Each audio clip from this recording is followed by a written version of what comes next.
Good morning students. हमने जो next topic करना है हमारा एनिमल हस्बेंड्री में, that is the bee keeping. Bee keeping का दूसरा नाम क्या है? एपीकल्चर, जिसमें आप बीज को कल्चर करते हो for the production of the honey. ये जो एपीकल्चरिंग की जो टेक्निक है हमारी बहुत पुरानी इंडस्ट्री है, क्योंकि इससे हम हाईली न्यूट्रिशियस फूड ऑब्टेन करते हैं, जिसे हम क्या बोलते हैं? हनी बोलते हैं।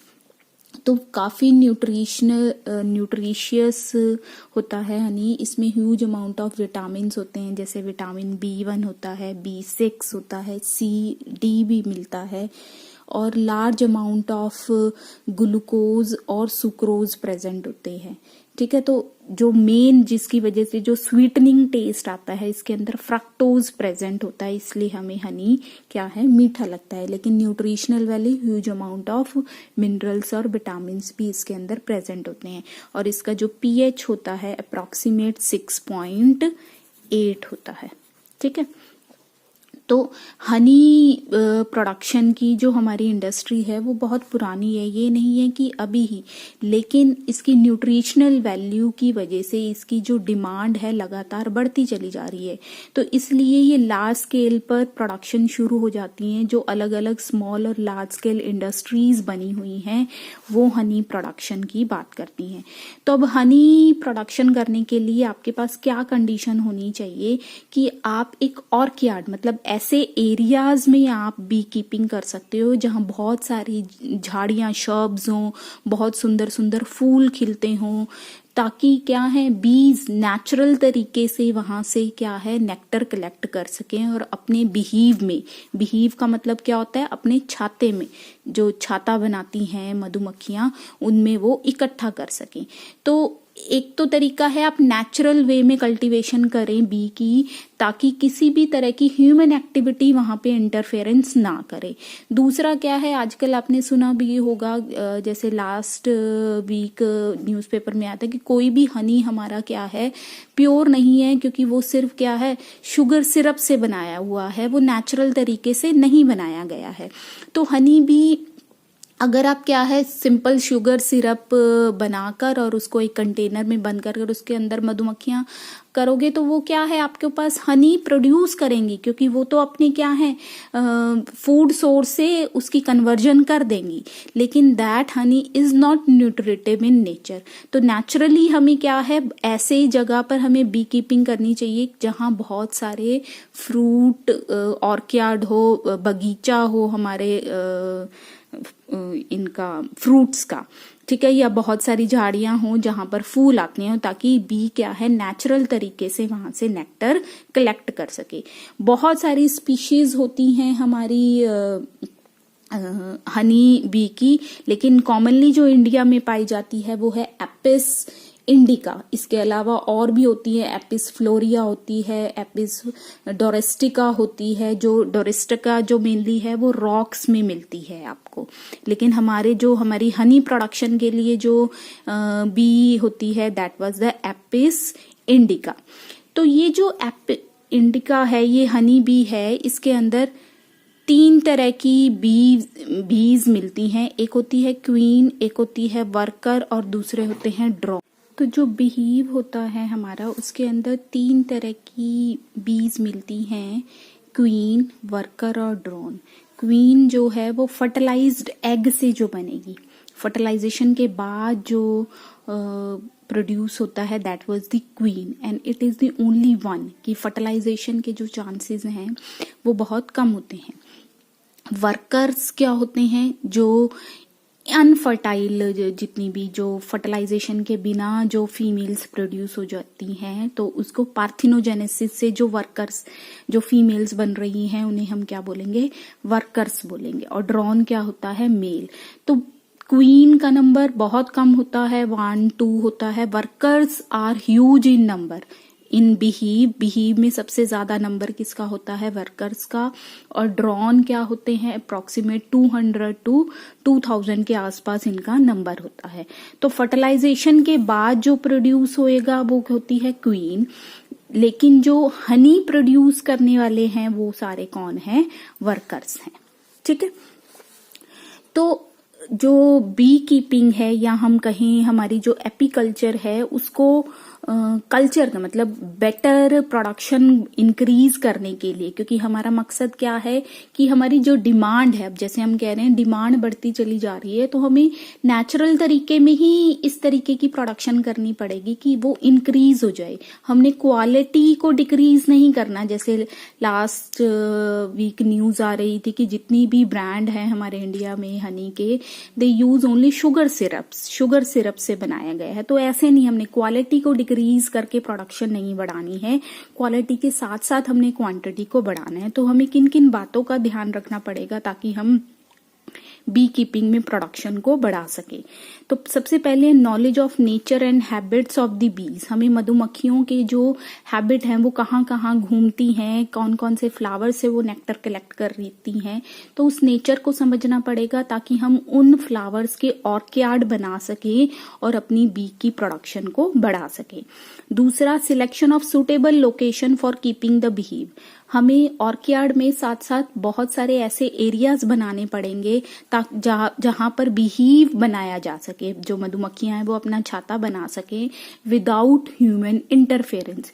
क्योंकि अगर ह्यूमन इंटरफेरेंस होती रहेगी तो बीहिव नहीं बन पाएगा। तभी आप देखते हो कि जितने भी छाते बनते हैं वो अबव दी हाइट पर बनते हैं, छतों पे पहले और या पेड़ों पे ऊपर वाली ब्रांचेस में नीचे, क्योंकि नीचे क्या है मूवमेंट होती है, इंटरफेरेंस है ह्यूमन की, इसलिए छाता हमेशा अनइंटरफेरिंग लोकेशन पर ही बनाया जाता है। तीसरी क्या है, कैचिंग एंड हीविंग ऑफ स्वाम। मतलब हमें कैचिंग की भी किस किस तरह की बीहीव वहां पर ग्रो कराई जा सके और कौन कौन सी बीहीव, क्योंकि जो हनी प्रोडक्शन में तो वर्कर्स ही पार्टिसिपेट करते हैं, जितना ज्यादा वर्कर्स होंगे उतना ही ज्यादा क्या है हमारा हनी मिलेगा। चौथी चीज हमें क्या ध्यान रखनी है कि हमने डिफरेंट सीजन्स में, अब जैसे बरसात के दिनों में बीहीव बनाना क्या है बहुत मुश्किल है, तो हमें सीजन्स के हिसाब से भी बीहीव की मैनेजमेंट को करना बहुत जरूरी है। और लास्ट जो कंडीशन है, handling and collection of the honey and B wax. हमें हनी की कलेक्शन के लिए प्रॉपर मेथोडोलॉजी यूज करनी पड़ेगी ताकि हम maximum to maximum amount of honey को कलेक्ट कर सके। ठीक है, तो हम ये नहीं कह सकते कि जो बीज हैं सिर्फ हनी प्रोडक्शन में भी, ये हमने पॉलिनेशन में भी रोल पड़ा था कि जो इंसेक्ट्स हैं they help in the pollination of the flowers. तो जैसे हमारे फ्रूट ऑर्किड में हम फ्रूट की प्रोडक्शन भी बढ़ा सकते हैं, साथ साथ हम एक और कल्चरिंग कर सकते हैं, दैट ऑफ द हनी बीज। तो हमारी 2 प्रोडक्शन बढ़ जाती हैं अगर हम इन चीजों के बारे में सोचेंगे। नेक्स्ट जो हमारी लास्ट है एनिमल हस्बेंड्री में, दैट इज फिशरीज। फिशरी भी क्या है, एक इंडस्ट्री है जिसमें हम कैचिंग पकड़ना, processing and selling of fishes. यहाँ पर हम फिशेस की बात नहीं करेंगे, सिर्फ हम क्या कह सकते हैं कि जितना भी aquatic animal that can be consumable, उसकी कल्चरिंग को हम किस में डालते हैं, फिशरीज में डालते हैं, एक्वेटिक एनिमल्स की। Large number of our population is dependent, जितने भी कोस्टल एरियाज के जो हमारी स्टेट्स हैं या जितने भी कोस्टल में मतलब समुद्र के आसपास जितनी भी आपकी कंट्रीज हैं वो सब किसके ऊपर डिपेंडेंट होती हैं, एक्वेटिक एनिमल्स ही उनका मेन फूड सोर्स होता है। तो प्रॉन्स खाते हैं, क्रैब, लॉबस्टर, ईटेबल ऑयस्टर, ये सारे क्या है, ईटेबल हैं। अब हमारी जो फिशेज हैं वो 2 कैटेगरीज में हम डिवाइड कर सकते हैं। कुछ फिशेज होती हैं जो फ्रेश वाटर होती हैं और कुछ क्या है मैराइन में। तो मैराइन में जो कंज्यूम होने वाली फिशेज हैं जैसे हिल्सा, सेरिडाना, मैक्रेल एंड पॉमीरेट।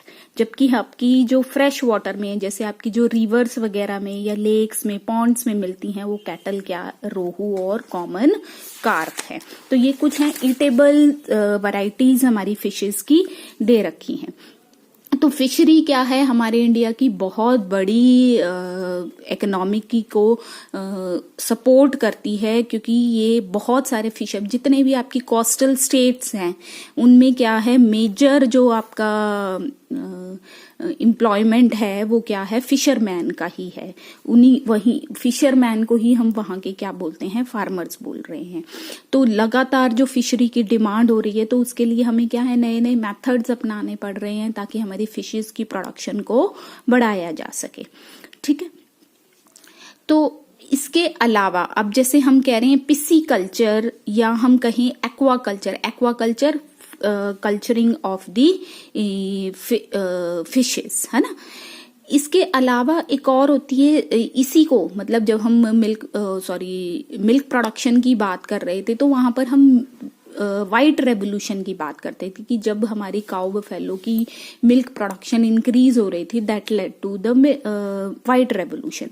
ऐसे ही जब हमारी फिशरी इंडस्ट्रीज की प्रोडक्शन बढ़ जाएगी या हम कहें एक्वाकल्चर ह्यूज अमाउंट में प्रोडक्शन करेगा तो उसको हम बोलते हैं ब्लू रेवोल्यूशन। तो कई बार क्वेश्चन आता है बच्चे, blue revolution is related to, it is related to the aquatic animals या हम बोलेंगे फिशेस, और white revolution is related to the animals. इसके अलावा एक और कल्चरिंग होती है सिल्क वॉर्म की, सेरीकल्चर बोलते हैं उसको। सेरीकल्चर में क्या आएगा, जितनी भी आपकी सिल्क वॉर्म्स होते हैं जिससे हमारा सिल्क, टसर सिल्क बनता है, तो ये सिल्क प्रोडक्शन की भी हमारी क्या है, इंडस्ट्री लगातार बढ़ती चली जा रही है। तो ये था हमारा एनिमल हस्बेंड्री, जिसमें हम management of animals and rearing उनकी बात कर रहे थे ताकि हमारी बढ़ती हुई पॉपुलेशन को फीड कराया जा सके। नेक्स्ट जो हमने टॉपिक करना है वो है प्लांट ब्रीडिंग का करना है, कि प्लांट प्रोडक्शन को हम कैसे बढ़ा सकते हैं, क्योंकि हमारी जो ज्यादातर जो कंज्यूमेबल या हम कहें फूड प्रोडक्शन है वो प्लांट के ऊपर भी उतनी निर्भर है जितनी एनिमल्स, जितने भी आपके जो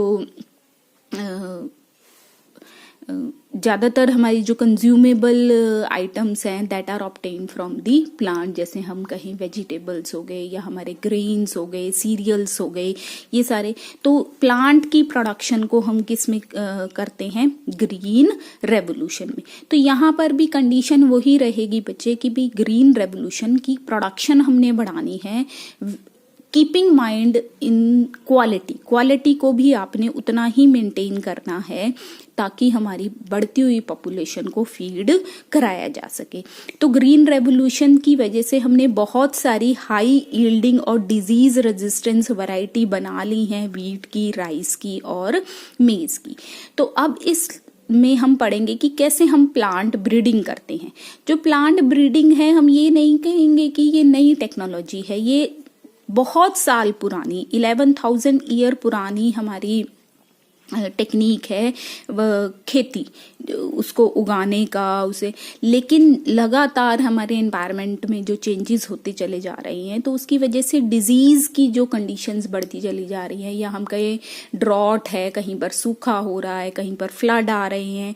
तो ये जो एनवायरमेंटल फैक्टर्स इन्फ्लुएंस कर रहे हैं प्लांट ग्रोथ को, उनको ध्यान में रख के हमें ऐसी वैरायटीज बनानी है जो बेटर यील्ड दे सके, और साथ में क्या होना चाहिए, उसमें डिजीज रेजिस्टेंस प्रॉपर्टी भी आ जानी चाहिए ताकि उन प्लांट्स को किसी भी तरीके की बीमारी ना लग सके।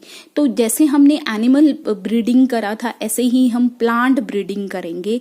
तो मकसद वही होगा, increase in the production, plus क्या करना है आपने, गुड क्वालिटी के साथ साथ उसमें टॉलरेंस होनी चाहिए सारे एनवायरमेंटल फैक्टर्स की तरफ, जैसे सैलिनिटी, ज्यादा नमकीन पानी, एक्सट्रीम टेम्परेचर, बहुत गर्म इलाकों में भी उगाया जा सके, ड्रॉट, सूखे की तरफ, रेजिस्टेंस टू पैथोजन, किसी भी तरह की उसमें बीमारियां ना लगे या कोई इंसेक्ट उसको इफेक्ट ना कर सके। तो ये सारी बातों को ध्यान में रख के ही हम प्लांट ब्रीडिंग करते हैं। ठीक है, वो हम नेक्स्ट लेक्चर में करेंगे।